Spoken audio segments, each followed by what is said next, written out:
Hello and welcome to part 2 of our presentation on superannuation changes proposed in the 2016 federal budget. My name is Justin Chilmy, a financial advisor at Devon Partners Financial Planning. Before we start on the content of the budget, let's just put some things into perspective. The budget proposals are still just that, proposals. They will not become law until they are introduced to and passed by both houses of federal parliament. With a looming election, there is uncertainty in relation to these proposals. Some proposals still have many finer points that need to be clarified regarding their implementation. And as always, the information in this presentation is for general information and education purposes only. It is important that you speak to your financial planner about your specific situation and where potential risks and opportunities may lie. Superannuation changes to contributions. In part 2, we look at introduction of a lifetime cap for non-concessional contributions, uniform concessional contribution cap, the catch-up concessional contributions, the transfer balance cap for pensions, and removing some tax exemptions for transition to retirement income streams. There is a significant change to contributions a person can make to superannuation. Before we get into these proposals, let's just take a quick look at the types of contributions you can make to super. Firstly, non-concessional contributions, which include personal and spouse contributions for which no tax deduction is claimed. They're not taxed upon entry into super and form part of the tax-free component. Concessional contributions are those in which they are generally taxed at 15% upon entry to super, which include employer contributions, voluntary salary sacrifice contributions, and even personal contributions for which a tax deduction is claimed by self-employed people. Most would see this as the most surprising change, the announcement which proposes an introduction of a lifetime cap for non-concessional contributions. This is the only change which is effective from budget night, so in the short term should probably be the focus, as there is time to consider strategies for the other announcements.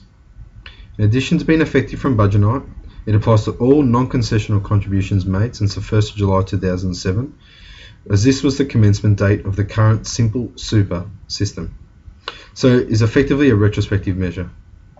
For clients who have already made a non-concessional contribution of $500,000 or more since 1 July 2007, there is no penalty, but they will never again be able to make a non-concessional contribution. For excess contributions made after budget night, it appears that the existing framework for excess contribution breaches would apply, which includes some punitive tax measures. In terms of client impacts, this naturally reduces an ability for an individual to make non-concessional contributions. In particular, as last-minute $180,000 or $540,000 contributions would appear to be a thing of the past, this makes starting early on your concessional contributions all the more important. The other change to contributions surrounds the introduction of a uniform concessional contribution cap. For many, this is just as, if not more important than the changes to the non-concessional contributions.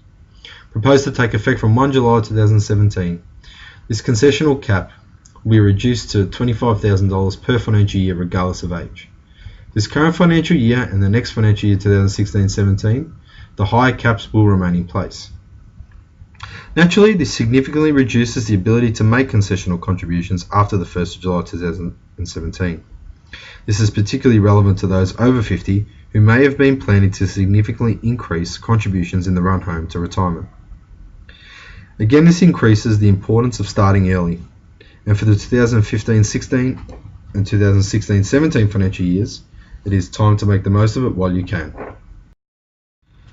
On the positive front for contributions, there is a catch-up provision proposed for concessional contributions from 1 July 2017, which will allow clients who have not reached their concessional contribution cap in previous years to catch up. However, to be eligible, you must have a superannuation balance below $500,000, and you can only carry forward unused amounts for rolling 5-year periods. And as it accrues from 1 July 2017 onwards, it would appear that the higher limits available this financial year and next will not be carried forward. The positive change will really suit those with a break in employment, especially those who take a few years off to raise a family. Before we look at the proposed transfer balance cap for pensions, we will quickly review the phases of super which impact this proposal.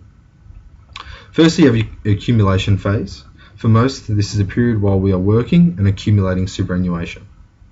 Then we have the pension phase, which for many Australians are using to pay themselves a wage in retirement. The budget introduced a new name for what is basically an old concept, the transfer balance cap, which will have a high impact change on those receiving a benefit in retirement. Proposed to take effect from 1 July 2017 with no grandfathering, there will be a limit to $1.6 million to transfer into a pension account in retirement.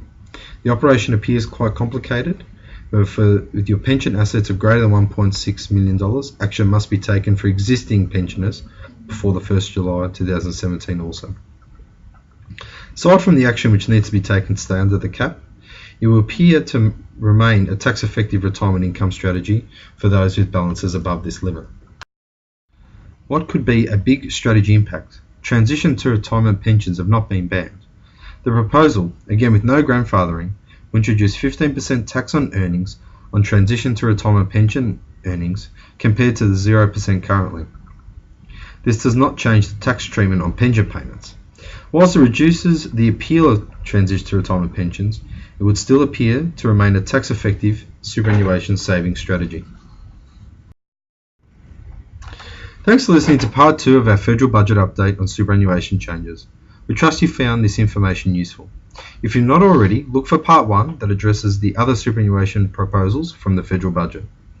If you have any questions or would like to know more about Devon Partners and our services, you can visit our website or by searching for Devon Partners on Facebook. As stated earlier, the presentation is for general information and education purposes only. A conversation with your financial planner is important to ascertain how your specific situation may be impacted and the potential opportunities available. Thanks for listening.